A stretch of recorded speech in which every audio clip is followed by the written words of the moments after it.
என் அன்பு சகோதர சகோதரிகளே, இயேசு கிறிஸ்துவின் நாமத்தில் என் அன்பின் வாழ்த்துக்கள். இன்றைய முத்து எனும் இந்த சிறிய தியானத்தில் எகிப்திலிருந்து கானான் எனும் இந்த செய்தியினுடைய தலைப்புல ஒவ்வொரு நாளும் இஸ்ரவேல் ஜனங்கள் எங்கெல்லாம் பாளையம் இறங்கினார்கள், அந்த பாளையம் இறங்கின இடத்தினுடைய பெயரை வைத்தும் அங்க நடந்த சம்பவத்தை வைத்தும் ஒவ்வொரு நாளும் தியானிக்க தேவன் நமக்கு கிருபை பாராட்டி வருகிறார். பிரியமானவர்களே, அந்த வரிசையில என்னாகமத்தின் புஸ்தகம் 33ஆம் அதிகாரம் 29வது வசனத்தை நான் வாசிக்கிறேன்.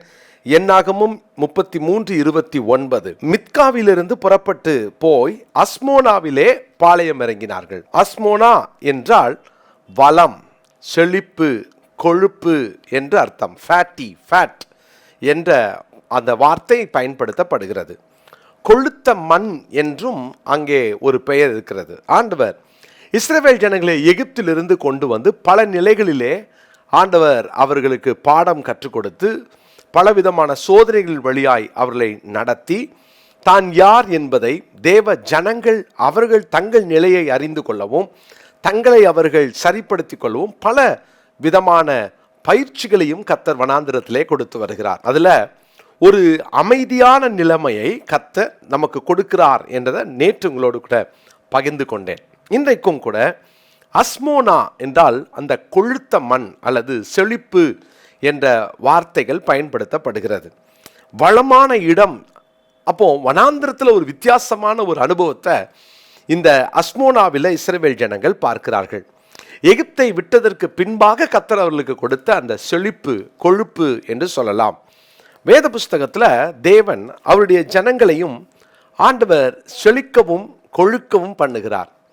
நான் ஒருவேளை இன்னைக்கு இருக்கிற அநேக உபதேசங்கள் செழிப்பை மாத்திரம் அங்கே மையப்படுத்தி பேசுவதனாலே வனாந்திரத்திலே முறுமுறுக்கமும் வனாந்திர வாழ்க்கையை ஏற்க மறுக்கிறதையும் நாம் பார்க்கிறோம். ஆனால் ரெண்டுமே நமக்கு பேலன்ஸ்டாக இருக்கணும். தேவன் ஒரு சில காலகட்டங்களிலே நமக்கு இந்த செழிப்பை கொடுத்தாலும் அடுத்த காலகட்டத்திலே ஆண்டவர் இன்னும் அவரை சார்ந்து கொள்வதற்கு சில வனாந்திர பாதைகளை அவர் தருவார். அந்த பாதை வரும் பொழுதும் வாழ கற்றுக்கொள்ளணும். ஆனால் தேவ சமாதானத்தை நமக்குள்ளாக எப்போதும் வைத்துக் கொள்ள வேண்டும் என்று நேற்று சொன்னதை மறுபடியும் நான் ஞாபகப்படுத்துகிறேன்.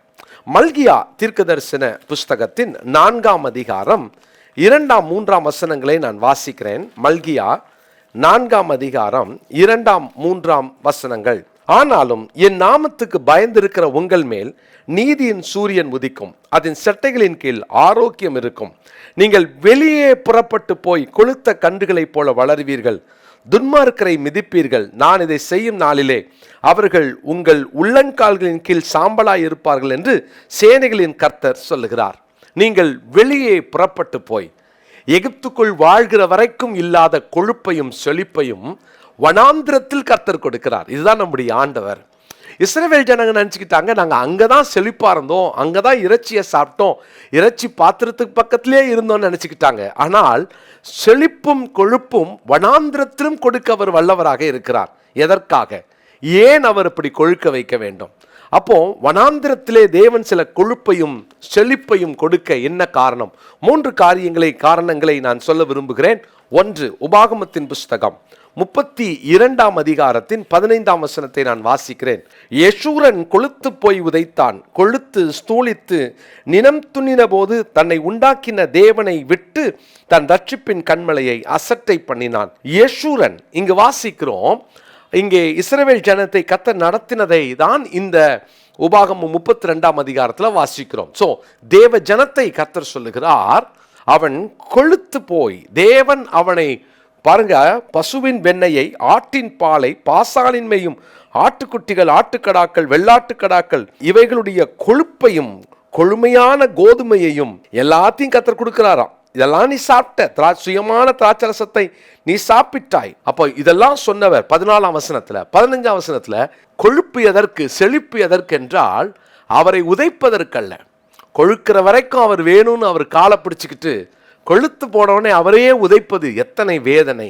அவர்தான் நமக்கு முகவரியாக மாறினார். அவர்தான் நம்முடைய வாழ்வு, அவர்தான் நம்முடைய ஜீவன், அவர்தான் நமக்கு எல்லாம். அவரால் தான் இந்த நிலை, அவரால் தான் இந்த ஆசீர்வாதம், அவரால் தான் இந்த தொழில், அவரால் தான் இந்த மேன்மை, அவரால் தான் இந்த ஊழியம். இவ்வளவத்தையும் வாங்கினதுக்கு அப்புறம் அவரை உதைப்பது எத்தனை வேதனையான காரியம். அவரை கொழுத்து உதைத்தான். கொழுமையை கொடுத்தது அவர். இவன் கொழுத்தது அவரை உதைப்பதற்கு அல்ல, அவருக்குள் வளருவதற்கு. பிரியமானவர்களே, இந்த நாட்களில் நாம் கற்றுக்கொள்ள வேண்டிய முதல் பாடம், ஆண்டவருக்குள் வளருவதற்கு தான் கொழுப்பே தவிர அங்கே அவரை உதைப்பதற்கு அல்ல. எத்தனை நேரம் இயேசுவை நம்ம சிலுவையில் அறைந்திருக்கிறோம். பிரியமானவர்களே, அவரை சிலுவையில் அறைந்தது போதும், அவரை சிலுவையில் அறைய வேண்டாம். நாம் அவருக்குள் வளர்வதற்கு தீர்மானிப்போம். இரண்டாவதாக, சங்கீதங்களின் புஸ்தகம் 63 சங்கீதத்தின் 5 வசனத்தை நான் வாசிக்கிறேன். நினத்தையும் கொழுப்பையும் உண்டது போல என் ஆத்துமா திருப்தியாகும், என் வாய் ஆனந்த களிப்புள்ள உதடுகளால் உம்மை போற்றும். இங்கு வாசிக்கிறோம், நினத்தையும் கொழுப்பையும் உண்டது போல என் ஆத்மா திருப்தியாகும். இந்த கொழுப்பையெல்லாம் ஆண்டவர் கொடுத்து என்னை ஆசிர்வதிக்க காரணம், இந்த அஸ்மோனா என்ற இந்த இடத்தில் தேவன் நமக்கு கற்றுக் கொடுக்கிற பாடம் என்னவென்றால், நம்மை செழிப்பாக்கி கொழுப்பான ஒரு இடத்திற்கு வந்த நோக்கம் என்னன்னா, முறுமுறுக்கு அல்ல, நாம் திருப்தியாக, ஆத்மாவிலே திருப்தியாக. பிரியமானவர்களே, இந்த ஆத்ம திருப்தி பல நேரங்களில் நமக்கு இன்னும் வரல. இதான் இஸ்ரவேல் ஜனங்களுடைய நிலை. பாருங்க, இப்போ வரைக்கும் ஒருவேளை இன்னைக்கு இந்த 26வது ஸ்டேஷன் பார்க்குறோம், இந்த அஸ்மோனா. இந்த 26வது ஸ்டேஷனுக்கு அப்புறமும் இவ்வளவும் ஆண்டவர் கொடுத்ததுக்கு அப்புறமும் இன்னும் சில நாட்களில் நம்ம பார்க்க போகிறோம், திரும்பவும் அவர்கள் தண்ணீருக்காக தேவனை முறுமுறுக்கிறார்கள். நம்முடைய வாழ்க்கையில் செழிப்பையும் கொழுப்பையும் கொடுத்து நம்மளை ஆத்மாவிலே ஒரு திருப்தியை கொடுக்கிறதுக்கு தான் இதை கொடுத்தார். ஆனால் நாம் என்ன செய்தோம்? கொழுத்து போய் உதைத்தோம். இரண்டாவது, கொழுத்து போய் முறுமுறுக்கிறோம்.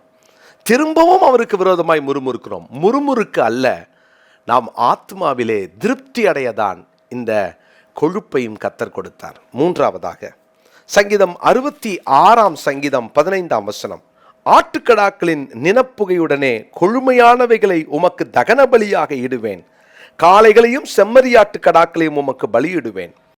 சங்கீதக்காரன் சொல்லுகிறார், நான் கொழுமையானவைகளை உமக்கு நான் பலியிடுவேன். என்ன அழகான வார்த்தை! கொழுமையானதை உமக்கு பலியிடுவேன். இந்த கொழுப்பையும் செழிப்பையும் எனக்கு வைத்து நான் அனுபவிப்பதற்கு அல்ல, அதை ஆண்டவருக்கு கொடுக்க. முதலாவது, ஆண்டவரே உதைக்க அல்ல, ஆண்டவருக்குள் வளர. இரண்டாவது, ஆண்டவரை முறுமுறுக்க அல்ல, ஆத்மாவிலே திருப்தி அடைய.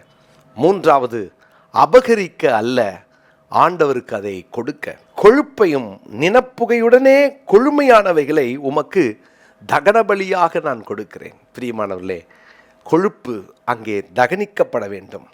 நீங்க 1 சாமுவேலின் புஸ்தகம் 2 அதிகாரத்தில் 29 வசனத்தில் ஆண்டவர் ஏலியை எச்சரிக்கிறார். என்ன சொல்லி எச்சரிக்கிறார் பாருங்களேன். 1 சாமுவேல் 2:29, என் வாசஸ்தலத்திலே செலுத்தும்படி நான் கட்டளையிட்ட என் பலியையும் என் காணிக்கையையும் நீங்கள் உதைப்பானேன். என் ஜனமாகிய இஸ்ரவேலின் காணிக்கைகளை எல்லாம் பிரதானமானவைகளை கொண்டு உங்களை கொழுக்க பண்ணும்படிக்கு நீ என்னை பார்க்கிலும் உன் குமாரை மதிப்பானேன். அந்த காணிக்கைகளினாலே இவர்கள் கொழுத்தார்கள், ஆனால் தேவனுக்கு கொடுக்கவில்லை. அதனாலதான் ஆண்டவர் சொல்றாரு, என்னை பார்க்கிலும் உன் மகனை நீ ரொம்ப மதிக்கிறப்பா. ஏலியை கடிந்து கொள்ளுகிறார். பிரியமான தேவனுடைய பிள்ளைகளே, இன்னைக்கு ஒருவேளை நம்மளை கர்த்தர் செழிப்பாக்கினதுனால அதையெல்லாம் அபகரித்து சுயநலமாய் வாழ்வதற்கு நம்மை கொழுப்பாக்கலை, செழிப்பாக்கலை. ஆண்டவர் 2 படகுகள் நிரம்பத்தக்கதான மீன்களை பேதுருவுக்கு கொடுத்தார், சீமோனுக்கு கொடுத்தார். உடனே நெக்ஸ்ட் டேயும் வாங்க ஆண்டவரே, திரும்ப நாளைக்கு 4 படகு எனக்கு தாங்கன்னு சொல்லி கேட்கல. கிடைத்த அந்த 2 படகையும் ஆண்டவருக்காக விட்டு அவருக்கு பின் சென்றார். தேவன் நம்மை ஆசீர்வதிப்பதற்கு காரணம், இன்னும் ஆசீர்வாதத்திலே நான் ஊன்ற கட்டப்பட்டு அதிலே கவனம் செலுத்தி தேவனை மிதிப்பதற்கும் ஆசீர்வாதங்களை அபகரிப்பதற்கும் இன்னும் முறுமுறுப்பதற்குமானது அல்ல.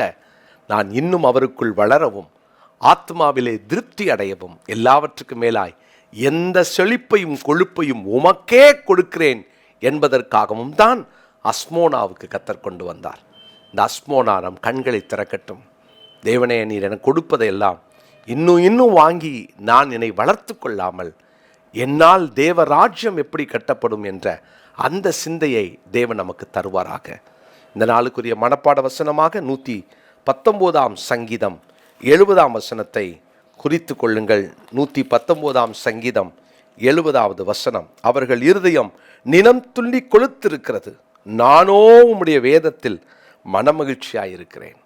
ஜெபமல்லாமா. தகப்பனே, எங்களை கொழுக்க பண்ணுகிறீர், அஸ்மோனாவுக்கு கொண்டு வந்து எங்களை செழிக்க பண்ணுகிறீர். நாங்கள் இன்னும் உமக்குள் வளரவும் எங்கள் ஆத்மாவிலே கிடைத்தவைகளுக்காக திருப்தி கொள்ளவும், ஆண்டவருக்காய் எல்லாவற்றையும் தியாகம் செய்யவும், காணிக்கையாய் கொடுக்கவும், அர்ப்பணிக்கவும் எங்களையே ஒப்பு கொடுக்கிறோம். தாழ்த்தி உமது கரங்களிலே எங்கள் ஒவ்வொருவரையும் தருகிறோம்.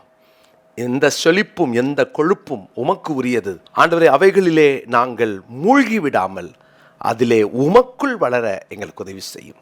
இயேசுவின் நாமத்தில் ஜெபிக்கிறோம் பிதாவே, ஆமென்.